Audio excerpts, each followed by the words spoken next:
یکی از بهترین حسای دنیا خوردن غذاست و از این کار لذت میبریم. هممون یه غذایی رو دوستشون داریم و از یه غذایی بدمون میاد. فکر کن با خانوادت برای تفریح میری یک رستوران و وقتی داری غذا رو میل میکنید میبینید طعم غذا یکم فرق داره و بافت گوشتش هم یکم فرق داره. سلام، خوش اومدیم به یک اوج پیک داستان دیگه. امروز اومدم راجع به یک قاتل سریالی باهاتون حرف بزنم. قاتلی که بعد از کشتن قربانیاش به خورد مردم میداد و از گوشت اونا همبرگر و کباب درست میکرد. انسان ها تمایل زیادی برای خوردن گوشت انسان رو ندارن، ولی زمانی که قتل شروع شد مردم برای زنده موندن مجبور بودن گوشت انسان تغذیه کنن و از اون زمان عده زیادی آدمخوار شدن. جوزف، معروف به آدمخوار، بزرگترین قاتل آمریکایی که از گوشت انسانها همبرگر و کباب درست میکرد و به خورد مردم میداد. او در 2 مارس 1955 در ایالت مریلند به دنیا آمد. جوزف بسیار خانواده ساده‌ای داشت. او در سن بچگی پدرش را به دلیل تصادف از دست داد.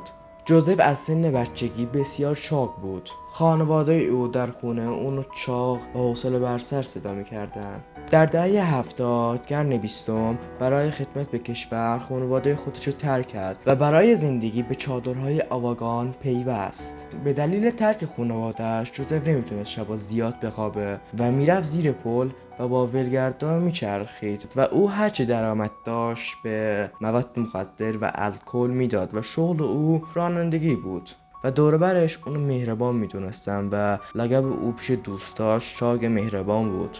وقتی در سال 1994 به خونه برگشتی، زنش تمام اسباب خونه رو برداشته با پسر 6 ساله از خونه زده بیرون. جوزف بعد از اون شب دیگه تبدیل به یک هیولا شد. او در زیر پل 2 ولگرد رو پیدا کرد و به قتل رسوند و در راه برگشت یک نفر رو دید و با تبر اون رو کشت و انداخت درون رودخونه و سپس پلیسا اینو دستگیر کردن و به 18 ماه زندان محکوم کردن. جوزف در سال 1996 آزاد شد و بعد از آزادی رفت 2 زن رو به قتل رسوند و از گوشت اون 2 زن استفاده کرد و داد به خورد مشتریاش و سپس بعد از تموم شدن گوشت اون 2 زن جوزف دید که خب پولش خوبه، درآمدش هم خوبه از این کار، که نرم دنبال یک قربانی جدید. جوزف یک زن رو پیدا کرد و به دلیل خوردن مشروب اون زن به خونش کشوند. وقتی داشت جوزف اون دختر رو به قتل میرسوند،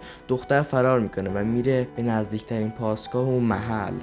جوزف در سال 1996 دوباره دستگیر میشه که دادگاه دوباره حبس ابد رو به اون میدن. پلیس بعد سالها جسد اونو توی زندان پیدا میکنن. وکیل جوزف میگفت که جوزف خیلی مهربون بود و به دلیل خوردن مواد مخدر و به دلیل خوردن الکل و مصرف مواد مخدر به یک هیولا تبدیل شده بود.